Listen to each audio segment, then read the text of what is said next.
Hebrew 11 అధ్యాయం 27 నుంచి కొన్ని వచనాలు మనం ధ్యానించుకుని ప్రార్థనలోకి వెళ్దాం. విశ్వాసమును బట్టి అతడు అనగా మోషే అదృశ్యుడైన వానిని చూచున్నట్లు స్థిరబుద్ధి గలవాడై రాజాగ్రహమునకు భయపడక ఐగుప్తును విడిచి పోయాను. విశ్వాసమును బట్టి మోషే మనకు తెలుసు, ఐగుప్తులో రాకుమారుడిగా ఉంటున్నాడు. తర్వాత తన సొంత తల్లి పాలిచ్చి తను పెంచింది. అయితే రాణి రాకుమార్తె తన దత్తతకి తీసుకుంది. అయితే తను స్వేచ్ఛగా తన తల్లి దగ్గరే, తండ్రి దగ్గరే, తన అక్కతోనే తాను పెరుగుతూ వచ్చాడు. అయితే 40 సంవత్సరాలు వయసు వచ్చినప్పుడు, ఇక్కడ పెద్దవాడైనప్పుడు, అంటే మెచ్యూరిటీ వచ్చినప్పుడు ఏం చేశాడంటే బయటకు వచ్చాడు. నిర్గమాకాండం 2వ అధ్యాయంలో 10వ వచనం చూసినప్పుడు, బయటకు వచ్చినప్పుడు ఇద్దరు, ఒక ఐగుప్తీయుడు ఒక హెబ్రేయుడు కొట్లాడుకుంటారు. అయితే ఐగుప్తీయుడిని చంపేస్తాడు. చంపేసి ఆ ఇసుకలోనే పాతి పెట్టేస్తాడు.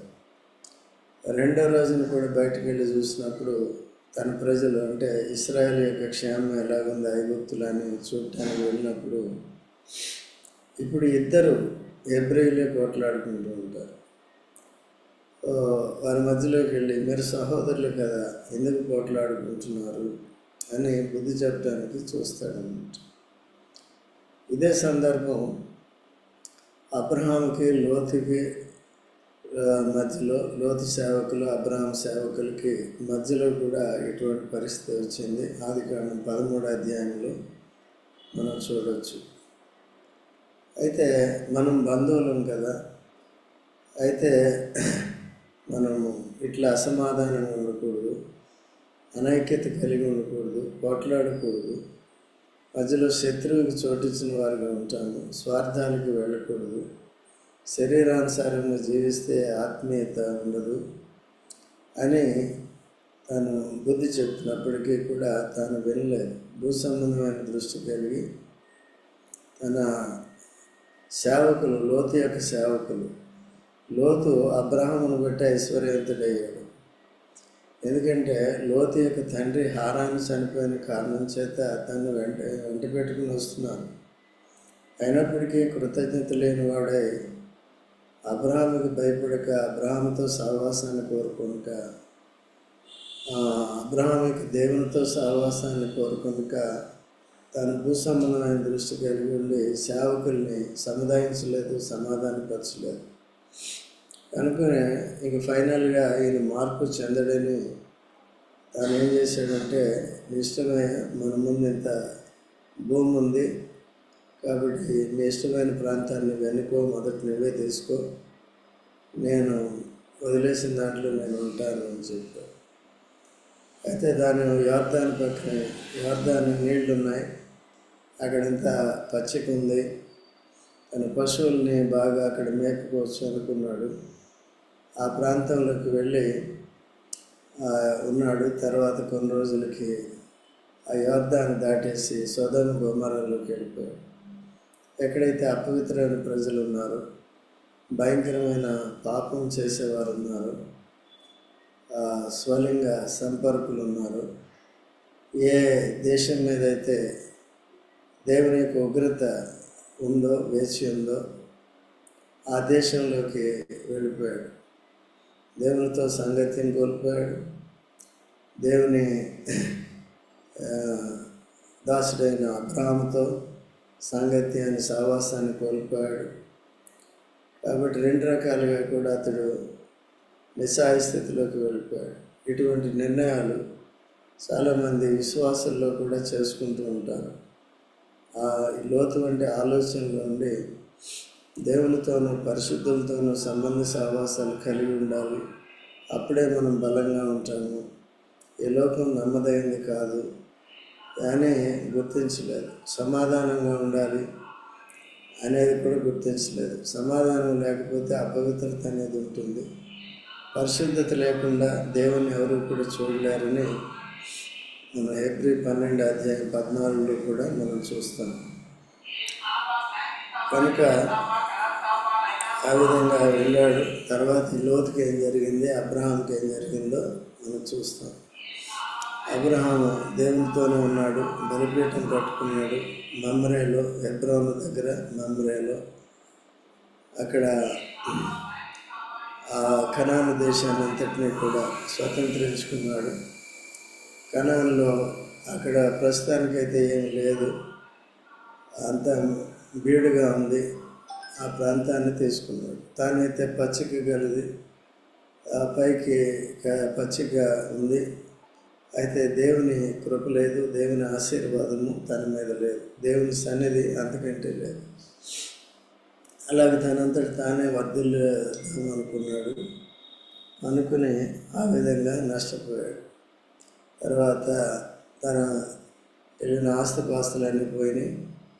తన పశువుల మంద పోయింది, సేవకులు పోయారు.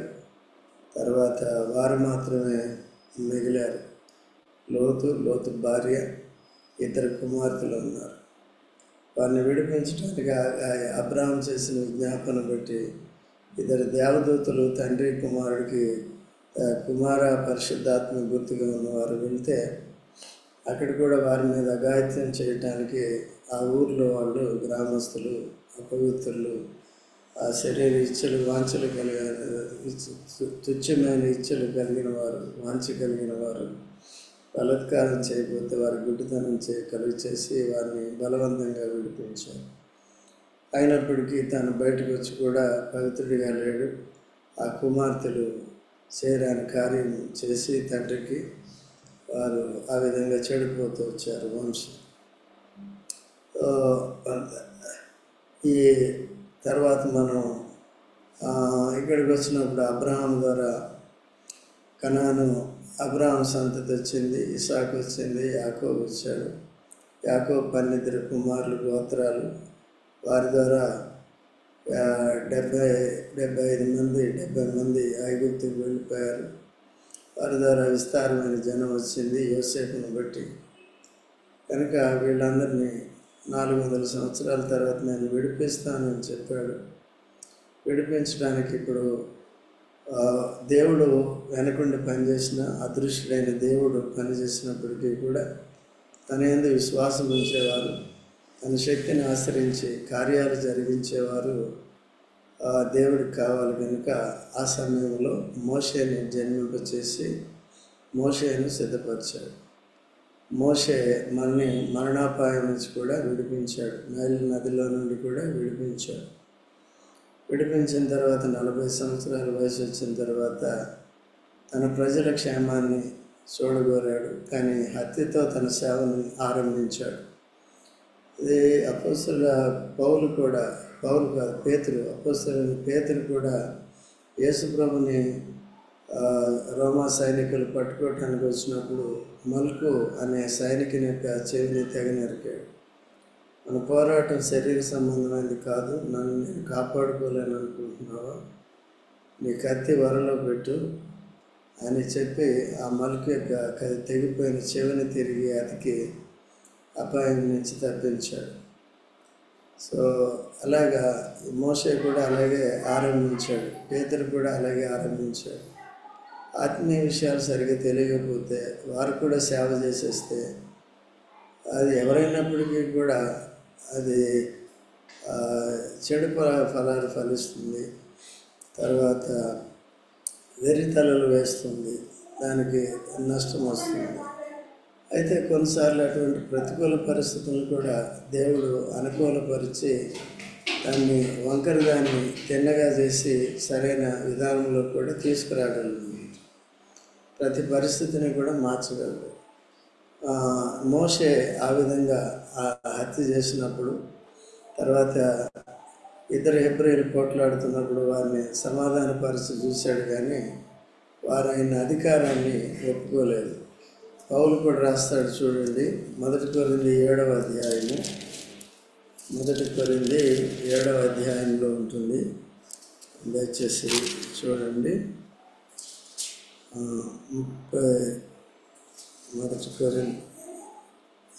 1 కొరింథీ కాదు, అపోస్తలుల కార్యములు 7వ అధ్యాయము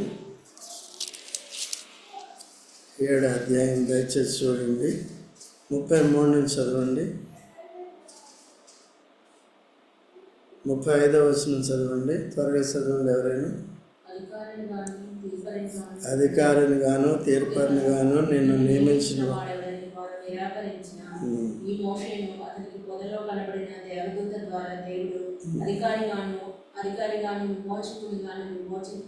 నియమించి పంపాను. చూసారా, ఎవరైతే అక్కడ ఐగుప్తులో ఆ ఇద్దరు నిరాకరించారు, నిన్ను మా మీద అధికారిని గాను తీర్పని గాను నిన్ను ఎవరు నియమించారని ప్రశ్నించారు. వారు నిరాకరించిన ఈ మోషేను అతనికి పదిలో కనబడిన దేవదూత ద్వారా దేవుడు అధికారిని గాను విమోచనకు గాను పదిలో ప్రత్యక్షమై అధికారినిగా ఎవరినైతే ఇశ్రాయేల్ ప్రజలు వారి క్షేమాన్ని కోరాలని మోషే కోరుకుంటున్నాడో అతన్నే నిరాకరించినప్పుడు దేవుడు అతన్నే నియమించాడు. నేటి దినాల్లో యేసు ప్రభువును కూడా అలాగే నిరాకరించాడు. అయినప్పటికీ దేవుడు యేసు ప్రభునే ప్రజలందరినీ రక్షించడానికి రక్షకుడిగాను సర్వాధికారం కలిగిన వాడుగాను నియమించాడు, ప్రభువుగా నియమించాడు, రక్షకుడిగా నియమించాడు. అయితే ఎందరైతే నిరాకరిస్తారో వారంతా కూడా శిక్షకు గురవుతారు, శాపానికి గురవుతారు. దేవుని యొక్క అధికారానికి, క్రీస్తు యొక్క అధికారానికి లోబడిన వారు అందరూ కూడా సర్వనాశనం అయిపోతారు. దేవుని దయ వలన, కృప వలన మనమంతా కూడా క్రీస్తుని నిరాకరించలేదు. ఒకప్పుడు నిరాకరించాం, సమయం వచ్చింది, దేవుడు మన మనోనేత్రాలు వెలిగించాడు. ఆ క్రీస్తుని మనం రక్షకుడిగా, ప్రభువుగా అంగీకరించాం. కాబట్టి మనకి రక్షణ వచ్చింది, రక్షణ నిరీక్షణ వచ్చింది. ఈ లోకం నుంచి కూడా మనం వేరు చేయబడ్డాం. అయితే ఇప్పుడు మనం దేవునితోనూ మనుషులతోనూ సమాధానం కలిగి ఉండటానికి సమాధాన గృహం అనే సంఘాన్ని మనకి ఇచ్చాడు. మన వ్యక్తిగతమైన ఇళ్లలో, కుటుంబాల్లో కూడా సమాధానాన్ని కాపాడుకుంటూ మనం పనిచేసే స్థలాల్లో కానీ మందిరంలో అందరూ కూడా అంటే విభేదించకుండా, ఒకరినొకరు పోట్లాడుకోకుండా, సమాధానం అంటే అర్థం ఏంటంటే లోతు తన్ని అబ్రాహామును విభేదించినప్పుడు వారికి సమాధానం లేదు, వెళ్ళిపోయారన్నమాట. అందుకనే దావీదు కూడా రాస్తాడు, సహోదరులు ఐక్యత కలిగి ఉండుట ఎంత మేలు, ఎంత మనోహరం అంటాడు. అట్లా ఐక్యత లేని వారుగా ఉంటారు. ఈవెన్ ఇశ్రాయేల్ 12 గోత్రీకులు, గోత్రగతులు కూడా వారు ఐక్యత లేని వారుగా ఉన్నారు. యెహోషువ, కాలేబులు మాత్రమే మనం వారిని జయించగలమంటే మిగిలిన 10 గోత్రాలు, గోత్రకర్తలు మనం జయించలేము, ఓడిపోతాం, వాళ్ళు ఉన్నదేవులని వారు శరీర బలాన్ని చూశారు. దేవుని విశ్వాసం ద్వారా దేవుని బలాన్ని వారు ఆశ్రయించలేకపోయారు. అట్లా వారికి సమాధానం లేదు, అట్లా నష్టపోతూ వచ్చారు. నేటి దినాల్లో అపోస్తలులు కూడా యేసు ప్రభు 12 మందిని ఏర్పరచుకున్నప్పుడు ఒకడు ఐక్యత లేదు, మిగిలిన వారు కూడా ఐక్యత లేదు. తర్వాత పరిశుద్ధాత్మని పొందిన తర్వాత అందరికీ ఐక్యత వచ్చింది. అక్కడి నుంచి సమాధానం కలిగి వారిని నడిపిస్తూ వచ్చాడు. అపోస్తలుల కార్యం 6వ అధ్యాయంలో కూడా సంఘం విస్తరించినప్పుడు సాతానుడు పనిచేశాడు. అక్కడ కూడా విభజన వచ్చింది. గ్రీకు భాష మాట్లాడే విశ్వాసులు, హెబ్రీ భాష మాట్లాడే విశ్వాసులు విధవరాండ్రులు చిన్నచూపు చూస్తున్నారని అక్కడ వివాదం వచ్చింది. అదే అసమాధానం వచ్చింది. ఐక్యతను కాపాడుకుంటేనే సమాధానం కలిగి ఉంటాము. అట్లా పేతురు వారిని హెచ్చరించాడు. మా పని ప్రార్థన చేయటం, వాక్య పరిచర్య చేయటము. కానీ వారందరి ఆ సమస్యలు పరిష్కారం చేయడానికి దానికి 7 పరిచారకుల్ని ఏర్పరచుకున్నాడు. దాంట్లో స్టెఫెన్ కూడా ఒకడన్నాడు. ఆ స్టెఫెన్ని సౌలుగా మారక ముందు చంపించాడు. కాబట్టి ఇటువంటి పరిస్థితులన్నీ చోటు చేసుకున్నాయి. ఈ వృత్తాంతాలన్నీ మనం ఎప్పుడు మనసులో పెట్టుకోవాలి. బైబిల్లో ఉన్నవన్నీ కూడా మన మనసులోకి ట్రాన్స్ఫర్ అవ్వాలి. కాబట్టి దాన్ని బట్టి మనం విశ్వాసం కలిగి మన పితరుల వలె మనం కూడా జాగ్రత్తగా ఉండటానికి, సమాధానం కలిగి ఉండటానికి, దేవునిని హత్తుకుని ఉండటానికి సహవాసం ఉన్న వారందరినీ కూడా ఆ విధంగా ఆత్మానుసారమైన మనసు కలిగి ఐక్యత కలిగి ముందుకు సాగటం, తద్వారా సాతాన్ని మనం ఎదిరించటం, సాతాన్ని పారిపోయేటట్టు చేయటం, మనం స్థిరంగా ఉండటం మనం ఎప్పటికీ కూడా నేర్చుకోవాలి. సో క్రీస్తుని కూడా ఆ రీతిగా ఇంకా అనేక మంది అవకాశం ఇస్తున్నప్పటికీ కూడా క్రీస్తు అధికారాన్ని ఒప్పుకోవట్లేదు. అందుకని మనం ఒప్పుకున్నాం, నీ ఆధిపత్యాన్ని వహించు ప్రభువా అన్నాను. ఈవెన్ ఆదివారం కూడా ప్రార్థన చేస్తాను, నీ ఆధిపత్యానికి నీ అధికారానికి అప్పగించుకుంటున్నాను ప్రభువా. లేచినప్పటి నుంచి కూడా నా ప్రభుడు నీవే, నా దేవుడు నీవే, నా రక్షకుడు నీవే, ఈ దినమంతా నీ అధికారంలో నన్ను పెట్టుకో, నేను నిన్ను అప్పచెప్పుకుంటున్నాను అని నిన్నే ఆధారం చేసుకుని ప్రతి విషయంలో జీవించడానికి సహాయం చేయమని మనం అడగాలి. అయితే ఇక్కడ మోషే ఏం చేశాడంటే దేవుని యొక్క ప్రజల క్షేమాన్ని కోరాడు. మొట్టమొదటిగా దేవుని యొక్క ప్రజల క్షేమం ఏంటంటే బానిసత్వంలో ఉన్న వారిని విడిపించాలంటే ఫరో రాజు ఆగ్రహం గొప్పది, తాను అనుకుంటే చంపేస్తాడు ఎవరినైనా. అందుకని ఎప్పుడైతే ఐగుప్తుని చంపేశాడో రాజు ఆగ్రహానికి గురయ్యాడు. ఆ కారణం చేత పారిపోయాడు. మిద్యాన్లో 40 సంవత్సరాల తర్వాత పొదలో ప్రత్యక్షమై హోరేబు దగ్గర తన్ని నియమించాడు. నా ప్రజల్ని విమోచించాలని దేవుడు ప్రత్యక్షమై తన్ని సిద్ధపరిచి పంపించినప్పుడు మొదట్లో ఎందుకంటే తన శక్తిని చూసుకున్నప్పుడు నేను ఈ పని చేయలేను, ఇద్దరినే మేనేజ్ చేయలేకపోయాను, నేను వాళ్ళే నన్ను ఎదిరించారు, ఇంతమంది నేను ఎట్లా, వీళ్ళు సామాన్యమైన వాళ్ళు కాదు, ఇశ్రాయేలీయులు, వారిని ఏమనకుండా నేను విడిపించాలంటే చాలా కష్టం అనుకున్నాడు. లేదులే, నేను నీకు తోడుగా ఉంటాను, నీ నోటికి తోడుగా ఉంటాను, నీకు సహకారిగా నీ అన్ననే నీకు ఇస్తున్నాను అని ఇవన్నీ చెప్పి తను సిద్ధపరిచి పంపించినప్పుడు దేవుడు తనకు అధికారం ఇచ్చాడు, ఒక కర్ర ఇచ్చాడు. కర్రది ఏంటంటే అధికారం. అందుకనే మోషే కర్ర. ఆ కర్ర పట్టుకున్నప్పుడు ఎర్ర సముద్రం ఏమైందండి? పాయలైపోయింది. అది దేవుని శక్తి ఇచ్చాడు. అట్లాగే అదే అధికారంతో ఫరో ఎదురుగా ఎర్ర సముద్రం దగ్గరికి రాకముందే 10 తెగుళ్ళ ద్వారా బలవంతుడైన రాజుని, ఆగ్రహంతో ఉన్న ఫరో రాజుని బలహీనపరిచాడు. మోషే ఎక్కువ, ఫరో ఎక్కువ. అంటే ఇప్పుడు మోషే అధికారం ఎక్కువగా ఉందన్నమాట. సాతాను బలం ఎక్కువ, యేసుప్రభు బలం ఎక్కువ. అంటే మరణాన్ని జయించిన తర్వాత యేసుప్రభు బలమే ఎక్కువ, సాతాను ఓడిపోయాడు. అయితే శరీరధారిగా ఉన్నప్పుడు చనిపోయే వరకు కూడా సాతానుడు బలవంతుడిగా కనబడ్డాడు, యేసుప్రభు బలహీనుడిగా కనబడ్డాడు. తిరిగి లేచిన తర్వాత వాడు తల చిరిగిపోయింది, అధికారం కూలిపోయింది. వాడి వశములో నుంచి మనల్ని అందరినీ విడిపించాడు. ఇశ్రాయేల్ని ఫరో వశము నుండి ఎలా విడిపించాడో, సాతాను యొక్క అంధకార అధికారం నుంచి, క్రూరత్వం నుంచి మనల్ని కూడా విడిపించాడు. పాప మరణాల నుంచి కూడా విడిపించాడు. నిత్య జీవానికి వారసులుగా చేశాడు. తన వారిగా, తన సొత్తుగా, తన ప్రజలుగా చేసుకున్నాడు. తానే మనకి నా దేవుడు, తానే మనకి నాయకుడు, తానే మనకి రక్షకుడు, తానే మనకి సర్వాధికారి. యేసు ప్రభు యొక్క అధికారంలో ఉన్నట్ట మనకి క్షేమం, మనకి శాశ్వత భద్రత. కాబట్టి ఇటువంటి గ్రహింపు మనం కలిగి ఉండాలి. సో అలాగా రాజాగ్రహానికి భయపడలేదు. దేవుడిచ్చిన శక్తిని బట్టి ఆ రీతిగా నిలబెట్టాడు. ఇప్పుడు మనకు కూడా పరిశుద్ధాత్మని అభిషేకాన్ని ఇచ్చాడు, ప్రతి విశ్వాసకి ఇచ్చాడు. అయితే మనం సమాధానం కలిగి, దేవుని భయం కలిగి, వాక్యాన్ని నేర్చుకుంటూ పరిచర్య చేయాలి. పరిచర్య చేయటానికి పరిశుద్ధాత్మ అన్నమాట.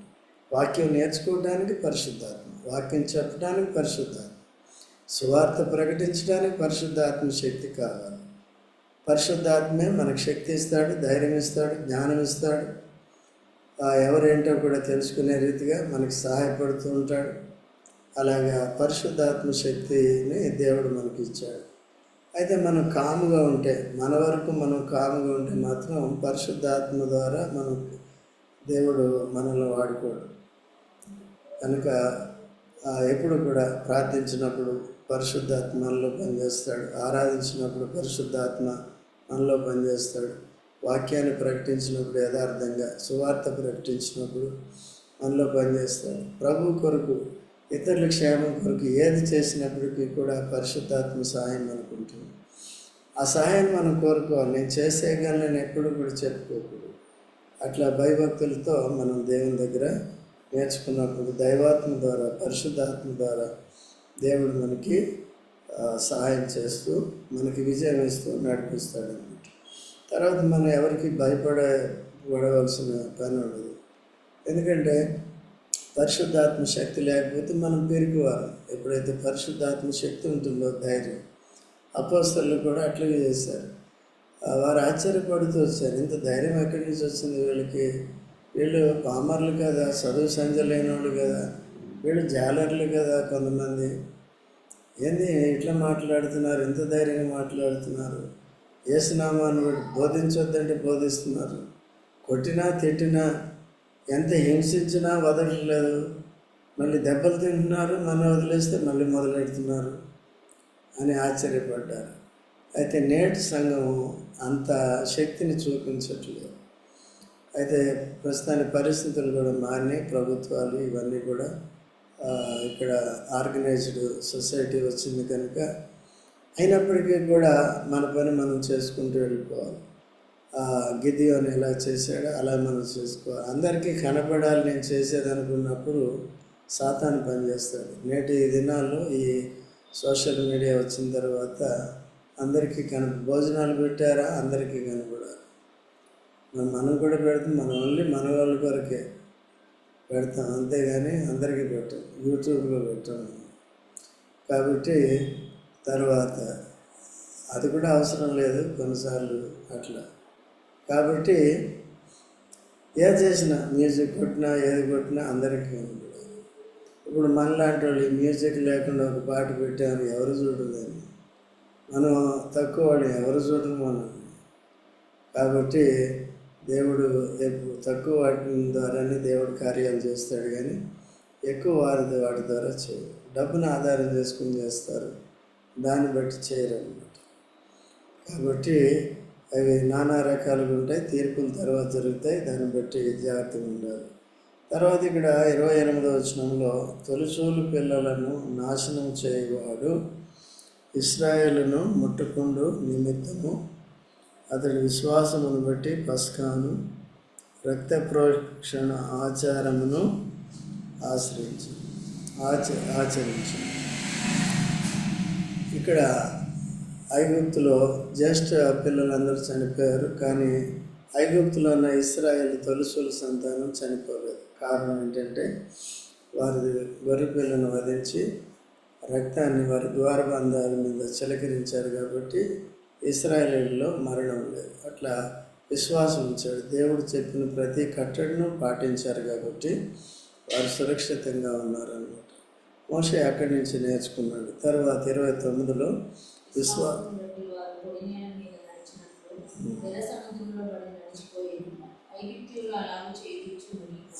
చూసారు, ఐగుప్తీయుల అవిశ్వాసులు, తర్వాత ఇశ్రాయేల్ని తరిమేవారు, ఇశ్రాయేల్ని హింసించేవారు, ఇశ్రాయేల్ని బానిసత్వం చేయించుకునేవారు కూడా దేవుడు ఇశ్రాయేల్ కొరకు తెరిచిన మార్గంలో వారు కూడా వెళ్ళజూశారు. వారికి మోయబడింది, వీరికి తెడవబడింది. రక్షణ మార్గం కూడా ఇప్పుడు అందరికీ ఓపెన్గానే ఉంది, యేసు ప్రభువే మార్గం. అయితే వచ్చే వారందరూ కూడా రావచ్చు, అవిశ్వాసులు కానీ విశ్వాసులు కానీ. ఆ దినాల్లో కేవలం విశ్వాసులు మాత్రమే ఆ మార్గంలో ప్రవేశించారు. ఇప్పుడు యేసు మార్గంలో అవిశ్వాసులైన వారు విశ్వాసం ద్వారా ప్రవేశించినప్పుడు యేసు అనే మార్గంలో దాని అంతము నిత్య జీవంలోనికి వెళ్ళిపోతారన్నమాట. లేదు దానిలోకి అవిశ్వాసమును బట్టి కొట్టుకుపోతారు, నరకంలో పెడతారు.